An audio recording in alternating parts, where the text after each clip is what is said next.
இனி எல்லாம் சுகமே. அறிந்தோ அறியாமலோ முற்பிறவிகளில் நாம் செய்த பாவங்களே இப்பிறவியில் ஏற்படும் துன்பங்களுக்கு காரணம்.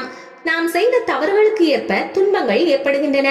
கடன், நிம்மதியின்மை, தம்பதி ஒற்றுமையின்மை, நோய், குழந்தைகளால் கவலை, சகவாச தோஷம் என பலவித துன்பங்கள் வாழ்வில் ஏற்படுகின்றன. இதற்கான சக்தி வாய்ந்த பரிகாரங்களை வேதகால மகரிஷிகள் கூறியுள்ளனர். இதில் முதன்மையானது கோயில்களில் தினமும் குறிப்பிட்ட கிழமையன்று நெய் தீபம் ஏற்றுவதாகும். வசதி இல்லாதவர்கள் நல்லெண்ணெய் தீபம் ஏற்றலாம். இதனால் சுகமான வாழ்வு அமையும்.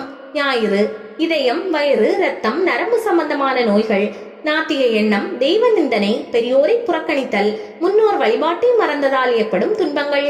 திங்கள், மனக்கவலை, மனநோய், நிம்மதியின்மை, பயம், தாழ்வு மனப்பான்மை, மன வளர்ச்சியின்மை, சொரியாசிஸ், என்சைமா, வெண்புள்ளிகள் போன்ற தோல் நோய்கள்.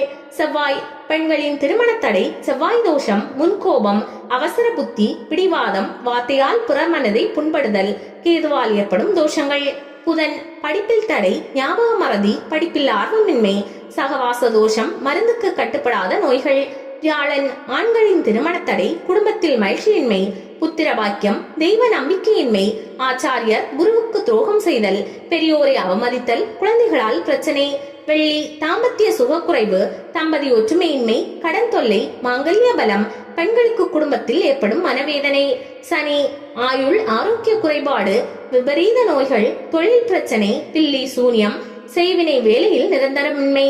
ராகுவால் ஏற்படும் தோஷங்களுக்கு சனிக்கிழமையும், கேதுவால் ஏற்படும் தோஷங்களுக்கு செவ்வாய்க்கிழமையும் தீபம் ஏற்ற நன்மை கிடைக்கும்.